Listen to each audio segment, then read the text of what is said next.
une partie des membres d'ailleurs de ce collectif est présente ici même. Sonia Delmas, Dominique Vidal,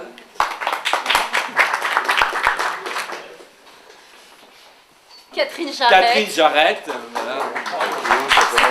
D'autant que Catherine va lire. Jean-Pierre Bigot.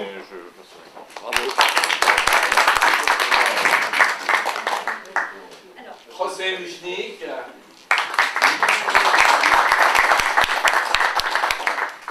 Serpil Ekin Terlemez.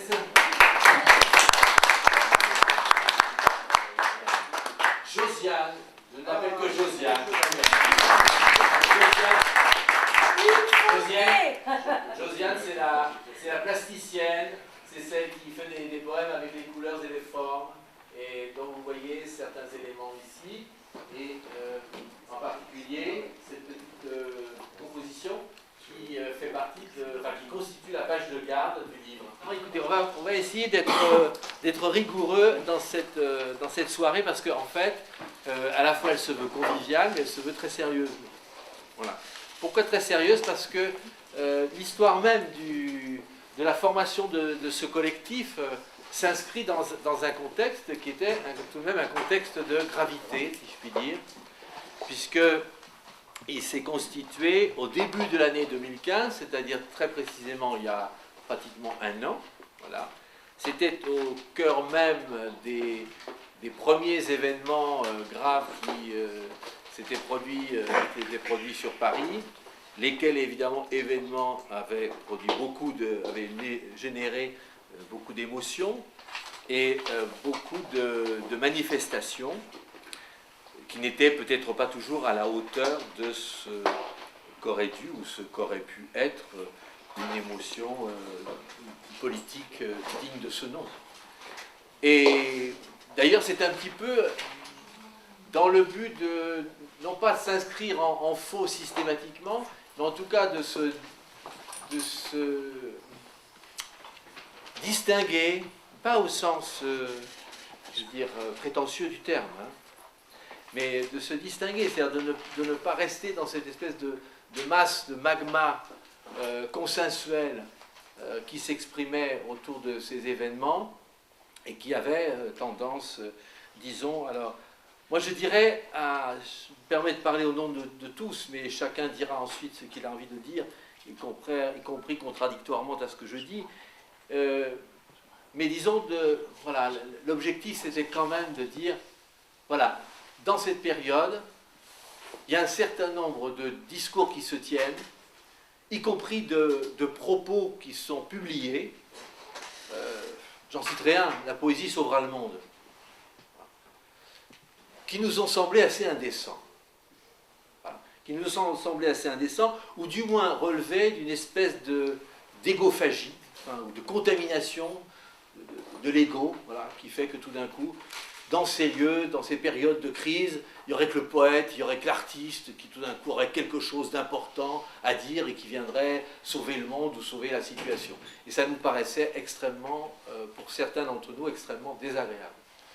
Donc c'est dans cet esprit-là que nous nous sommes constitués et que nous avons décidé de former d'abord, enfin nous sommes réunis assez régulièrement en discutant et en se disant voilà, qu'est-ce qu'on pourrait écrire et comment surtout on pourrait essayer d'écrire un petit peu autrement que dans cette espèce de flux consensuel et massifiant. Et donc de là est venu le terme d'effraction, au sens vraiment fort du terme, effraction, voilà, quoi une effraction. On rentre par effraction dans un espace, on force, ben oui, on force ce qui fait limite, ce qui interdit, ce qui empêche l'accès. Et en général, ben, quand on est rentré dans l'espace qui a été effracté, eh bien, on y cherche quelque chose. Et on y cherche quelque chose justement qui a été mis au secret. Par le fait même des serrures, par le fait même de la sécurité, par le fait même de la surveillance que l'on a effracté. Voilà. Alors, donc ce collectif s'est dit, comment est-ce qu'on pourrait se manifester? On pourrait se manifester par un livre. Alors oui, ben un livre, et il y a plein de livres qui sortent. Comment? Sous quelle forme? donc quelle teneur, puis comment le constituer, comment le construire ce livre. Et ça a donné donc naissance à cet ouvrage que vous pourrez vous procurer si vous en avez le désir. Alors je reviendrai tout à l'heure, dans un instant, sur non pas le contenu du livre, mais un petit peu la dramaturgie à partir de laquelle nous l'avons construit. Auparavant, peut-être pour situer un petit peu plus précisément sa philosophie, eh bien, je vais vous proposer que nous lisions avec Catherine Jarrette, nous lisions des extraits de la préface. Des femmes, des hommes sont montés de nos mémoires contre nos oublis. Ils sont apparus en cohorte de fragments surgis de l'antiquité de leurs dits, leurs écrits, pour croiser les nôtres aujourd'hui et co-signer avec nous cette belle effraction de la pensée dans le convenu des opinions-expressions que fabrique au quotidien le discours médiatique sur l'actuel. Dès lors, pas de prétention à révéler, vouloir éclairer, dévoiler les maux de ce jour, de notre époque, d'une période difficile et de détresse, mais l'unique désir, collectif et fragile, de tenter d'accueillir à plusieurs ces signes de haute lucidité que nous adresse depuis la Cité l'humaine histoire contemporaine par ses actualités les plus subtiles comme les plus tonitruantes. Aux fragments des sages d'hier qui se sont élevés et ont retenti au long des siècles comme un lancer d'espoir en étonnante résonance avec notre actualité, succèdent ici nos lambeaux, comme autant d'arrachés de chair vivante à nos corps d'écriture. Ils se voudraient intègres et sans compromis avec les propos invariants qui scandent des événements parfois bouleversants. Ils s'offrent, lueur d'espoir, dans l'obscurité des augures de faux prophètes. Nous n'avons pas fait ici le choix de la quiète. Nous n'avons pas fait ici le choix de la quiète construction d'un discours autorisé qui se croirait averti du monde. Nous avons adressé le pari plus risqué de l'effraction de nos propres corpus d'opinion, de réflexion, sous l'urgence de ce souffle du poème, en sa quête de beauté, par l'écrire, le dire, le chanter d'un monde autrement attendu et voulu. C'est dans ce même partage sensible de l'urgence que s'est créé le collectif des poètes des 5 continents. Donc le livre est constitué effectivement de 2 parties. Une partie qui est composée à partir de fragments extrêmement courts, ne dépassant pas 3 lignes, quelquefois même 2 lignes. Ce peut être des philosophes, ce peut être des poètes, ce peut être des romanciers, des écrivains, depuis l'aube de l'humanité, parce que vous verrez, dans certains fragments, il y a certains fragments qui remontent au 3e, 4e, 5e siècle avant notre ère. Et ces fragments, en fait, ils ont été sélectionnés par chacune et chacun d'entre nous sur la base, voilà, d'une sensibilité qui était la nôtre à ces écritures, dans le contexte même dans lequel nous nous trouvions, dans ce début de l'année 2015. La deuxième partie de ce livre, alors, est constituée, comme la préface l'évoque, elle est constituée de ce que nous avons appelé des lambeaux. Alors, essayez peut-être d'expliquer un petit peu plus précisément quelle a été la démarche de pensée qui nous a amenés à ce concept. Alors, toujours dans cette foulée d'un discours convenu, d'un discours prétendument autorisé, d'un discours autorisé et d'autorité, soit des politiques, soit des écrivains, soit des artistes, etc. Ceux qui vont sauver le monde, ou ceux qui vont refaire le monde. Alors on s'est dit, en fait, on a tendance à considérer, mais comme tout être humain qui depuis la tâche la plus simple jusqu'à la plus complexe, quand il a fourni son effort, il est encore prêt à poursuivre. Et puis tout d'un coup, il se dit, mais c'est quand même pas mal ça. Donc je pause un moment. J'arrête, je suspends mon geste, je pose. C'est Brecht qui disait très précisément, ben oui, c'est ça le processus même de création, et en quoi la distanciation est un acte fondamental, c'est qu'elle sait justement se suspendre et ne jamais proposer une œuvre comme achevée et aboutie. Donc on est un petit peu parti de cette idée-là. Nos écritures, bon, elles ne sont qu'un moment, un instant d'un grand mouvement qui a commencé le jour où on a pris peut-être pour la première fois une plume, et puis le jour où on la posera pour la dernière fois. Voilà. Alors, ces instants, on a tendance, c'est vrai, à les considérer comme achevés. On dit, eh ben voilà, c'est une œuvre, voilà mon œuvre. Voilà. Et on s'est dit, bon ben non, oui, c'est la trace de l'œuvre, et l'œuvre, elle dissimule, elle n'est que la trace. Hein. Elle n'est que la trace, elle fait empreinte d'un processus, mais ce processus, qu'est-ce qu'il dit, qu'est-ce qu'il recèle, qu'est-ce qu'il révèle? Donc on va procéder un petit peu comme un marcheur, un flâneur baudelairien, qui, croisant tout d'un coup une affiche, un ami peintre ici, il est présent, Nasser Bouchekif, qui aime beaucoup ça, qui passe devant les affiches et oui, il déchire. Il fait des lambeaux, et avec ces lambeaux, il compose, il construit une autre composition plastique. Donc on s'est dit, voilà, on va arracher de nos textes prétendument achevés, on va arracher des lambeaux, et on verra ce qui reste. Et on verra quel est le visage de ce qui reste et de ce qui émerge.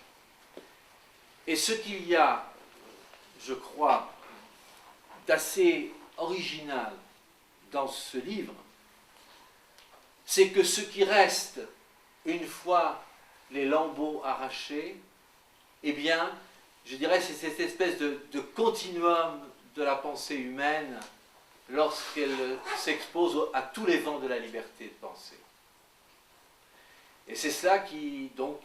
Alors, c'est constitué de deux parties qui sont distinctes.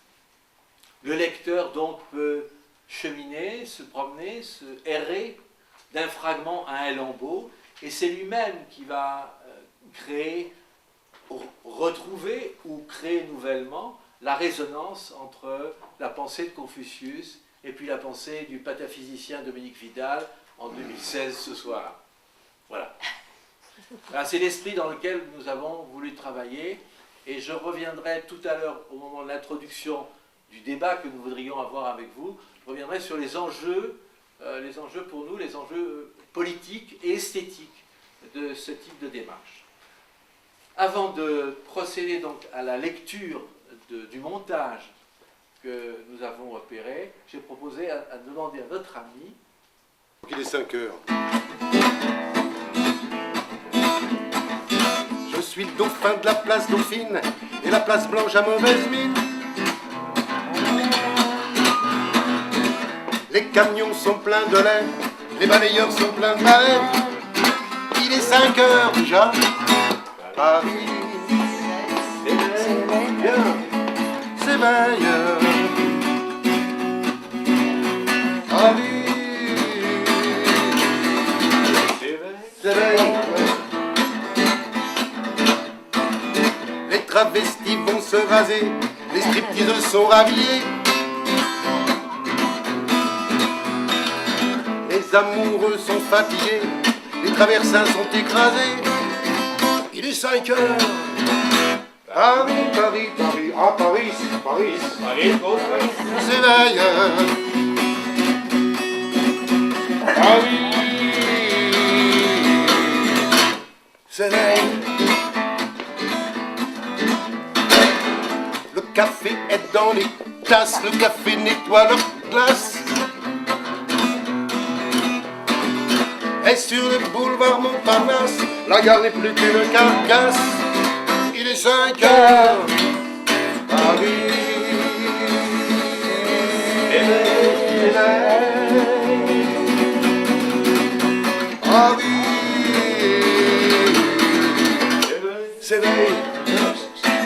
Réveille. La tour Eiffel la fera au pied, l'Arc de Triomphe est déprimé.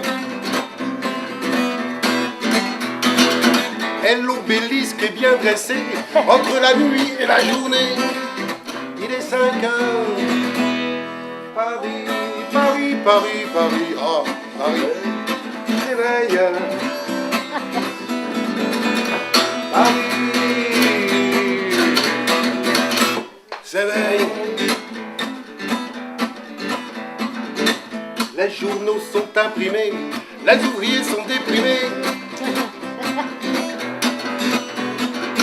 Les gens se lèvent, ils sont brimés, c'est l'heure où je vais me coucher. Il est 5 heures, Paris se lève. Il est 5 heures, je n'ai pas sommeil, non pas sommeil. Normalement il y a la flûte traversière, là, mais je fais.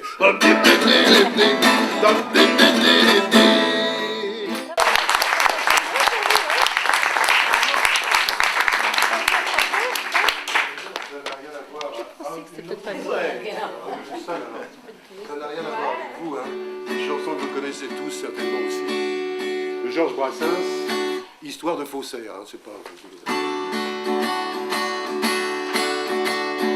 Un découpant sur champ d'azur, la ferme était fausse, bien sûr. Et le chômeur servant de toit, synthétique comme il se doit.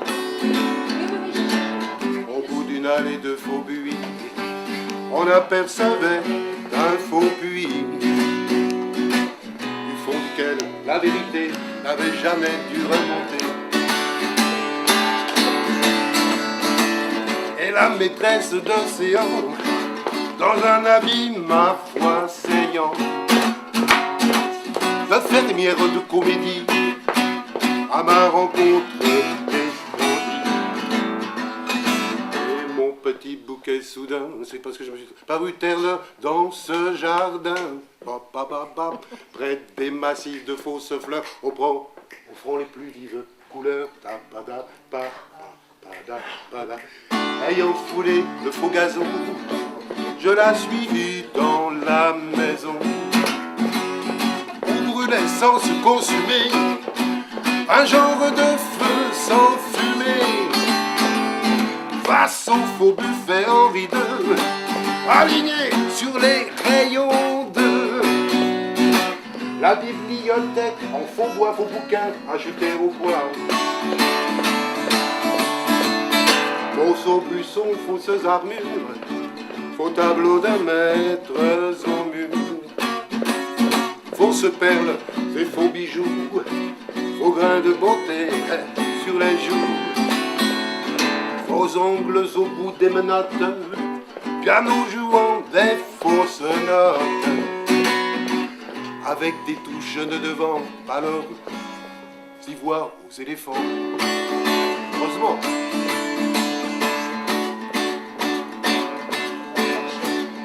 Aux lueurs des fausses chandelles, enlève aussi fausses dentelles.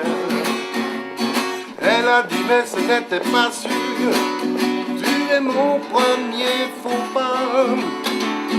Fausse vierge, fausse pudeur, fausse fièvre, simulateur. Ces anges artificiels venus d'un faux 7e ciel.